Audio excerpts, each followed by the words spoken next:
दास्तान की अज्ज़ाई तरकीबी में सबसे पहले प्लॉट है। प्लॉट हालात व वाक़यात की तरतीब या ढांचे का नाम है। हालात व वाक़यात की तरतीब को प्लॉट कहते हैं।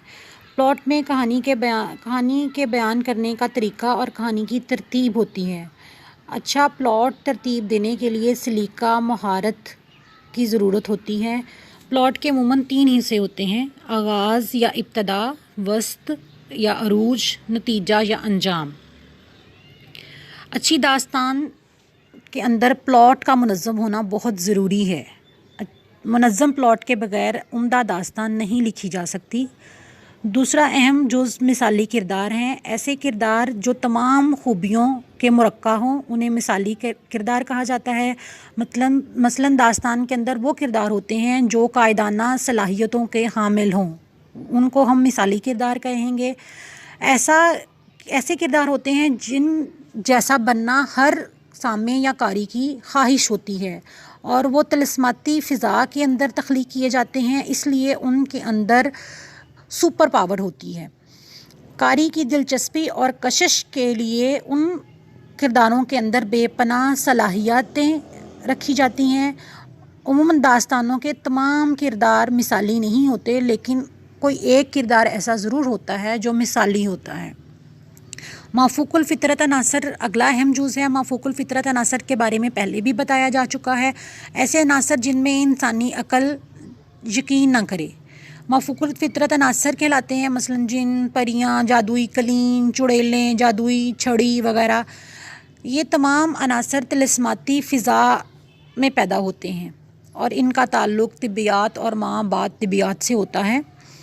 ये बुनियादी तौर पर दास्तान में तजस्सुस पैदा करने के लिए तख्लीक किए जाते हैं ताकि दास्तान के अंदर माफ़ूकुल फ़ितरत अनासर की वजह से दास्तान के अंदर कशिश पैदा की जा सके। अगला अहम जुज़ तवालत है। तवालत के बग़ैर दास्तान लिखी ही नहीं जा सकती। यूँ हम कह सकते हैं कि तवालत दास्तान की बुनियादी या पहली शर्त है। अगर वो तवील नहीं होगी तो वो नावल या अफ़साने जैसी मालूम होगी या हिस्सा मालूम होगी। यानी बाज़ दास्तानें ऐसी भी हैं जो कई जिल्दों पर मुश्तमिल हैं। मसलन अलिफ लैला 100 जिल्दों पर मुश्तमिल है। माफ़ूकुल फ़ितरत अनासर को बयान करने के लिए अमूमन तजस्सुस और तवालत की ज़रूरत होती है, इसीलिए तवालत दास्तानों का बुनियादी ख़ासा है। उसके साथ साथ रोमानवी अंदाज़ दास्तान की अगली सबसे बड़ी ख़ुसूसियत है या ज़रूरत है या जुज़ है। जब तक दास्तान में रोमानवी अंदाज़ नहीं अपनाया जाएगा तब तक उसके अंदर ख़ूबसूरती पैदा नहीं होगी।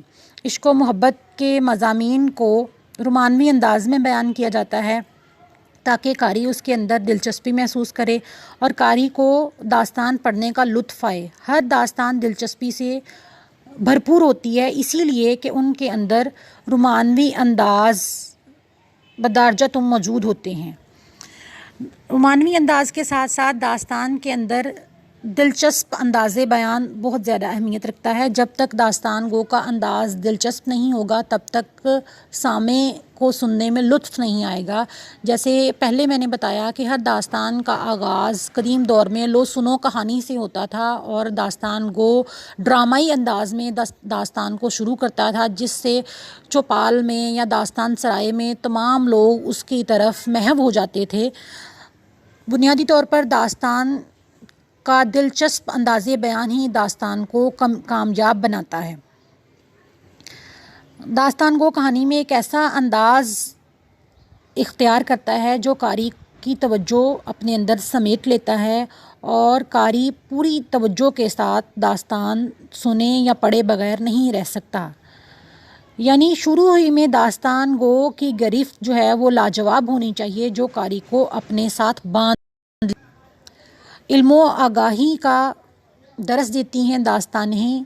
दास्तान में इल्म के बुनियादी मौज़ूआत बयान किए जाते हैं। दास्तान पढ़ने से कारी के इल्म में इजाफ़ा होता है और नए अल्फाज और नए मायनी के साथ उसका रिश्ता जुड़ जाता है। यही नहीं, दास्तानें लिसानी पहलू को भी सामने रख कर लिखी जाती हैं। मतलब जिस दौर का कारी है उसी दौर की ज़ुबान इस्तेमाल की जाएगी। दास्तान में लिसानी पहलू को मद्देनज़र रखना दास्तान गो के लिए पहली शर्त है। ऐसी ज़ुबान इस्तेमाल करे जो आम फहम हो, जिसको पढ़ कर कारी کوئی دقت محسوس نہ کریں، یعنی زبانوں الفاظ دلچسپ بھی ہوں اور اس کے ساتھ ساتھ آسان اور عام فہم بھی ہوں۔ لیکن داستان کا اگلا جز جو ہے وہ قافیہ پیمائی ہے، جو کہ لسانی پہلو سے تھوڑا مختلف ہے، کیونکہ داستان اس دور میں لکھی گئی جب نثر اپنے ابتدائی مراحل میں تھی، اور ہماری نثر اس دور میں مسجع اور مقفع تھی۔ داستانوں میں ایسے الفاظ کثرت سے استعمال کیے جاتے تھے جن میں ردم ہوتا تھا یا جو ہم قافیہ ہوتے تھے۔ اس سے داستان کے اندر نظم کا سا رنگ پیدا کیا جاتا تھا، جو کہ آپ کو بتایا کہ داستان شروع میں منظوم طرز پر بھی لکھی گئی تھیں۔ اس کے ساتھ ساتھ اگلا اہم جز جو ہے وہ منظر نگاری ہے۔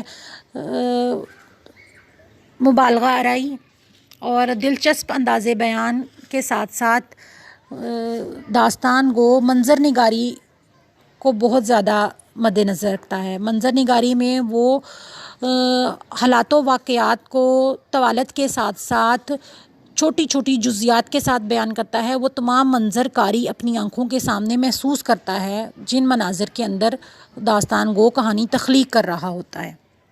اس کے ساتھ ساتھ مکالمہ نگاری بہت ضروری ہے۔ مکالمہ نگاری داستان کا اہم جز ہے۔ مکالمے کے بغیر کسی بھی کردار کو واضح کرنا، اس کے عادات و خصائل کو واضح کرنا داستان گو کے لیے مشکل ہو جاتا ہے۔ جتنے زیادہ مکالمے عمدہ ہوں گے اتنی ہی زیادہ داستان کو پڑھنے میں سمجھنے میں آسانی ہوگی۔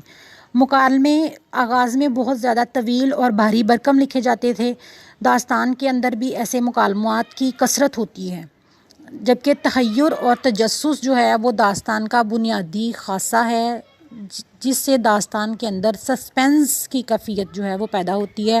جیسے چڑیل نے شہزادی کو پکڑ لیا اور اڑن کھٹولا نظروں سے غائب ہو گیا، اس طرح کی فضا جس سے کاری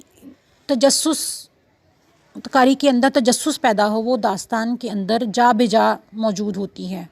اور چھوٹی چھوٹی جزیات سے داستان گو جو ہے وہ کہانی کو آگے بڑھاتا ہے، کیونکہ داستان بنیادی طور پر طویل ہوتی ہے، اور طویل چیز کے بیان کے لیے چھوٹی چھوٹی چیزوں سے جو ہے وہ بڑی کہانی تخلیق کی جا سکتی ہے۔ اسی لیے خطابت اور رنگینی، تسلسل اور ارتقاء داستان کے اہم اجزاء ہیں۔ ان کے بغیر داستان کا وجود ممکن نہیں ہے۔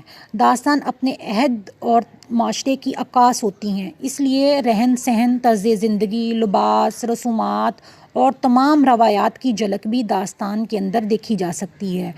ضمنی کرداروں کی بھی داستان کے اندر کثرت ہوتی ہے۔ داستان میں ہیرو ہیروئن کے ساتھ ساتھ چند چھوٹے چھوٹے کردار جو اس کی جزیات کو بڑھانے میں مدد دیتے ہیں داستان کے اندر موجود ہوتے ہیں۔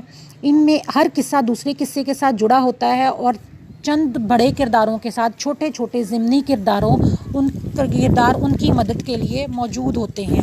ان کی مدد کے ساتھ ساتھ وہ کہانی کو آگے بڑھاتے ہیں، وہ تہذیب اور معاشرت کی عکاسی بھی کرتے ہیں۔ داستان اپنے عہد کی، تہذیب اور معاشرت کی بھی میں نے بتایا عکاس ہوتی ہیں، اور رومانوی انداز کے ساتھ ساتھ اخلاقی پہلو داستان کے اندر بھی موجود ہوتا ہے۔ کسی بھی داستان کے اندر اخلاقیات کو پس پشت ڈال دینا داستان گو کا خاصہ نہیں ہے۔ ہر داستان میں اخلاقی پہلو کا ہونا لازمی ہے، اور اس کے ساتھ ساتھ وہ اصلاحی پہلو کو بھی سامنے رکھے گا، تہذیب و معاشرت کا بھی عکاس ہوگا۔ دلچسپ انداز بیان کے ساتھ وہ کہانی کے اندر اتنی خوبصورت فضا کو تخلیق کرے گا کہ داستان گو کے ساتھ تمام لوگ جو داستان سن رہے ہیں وہ دلچسپی محسوس کریں گے۔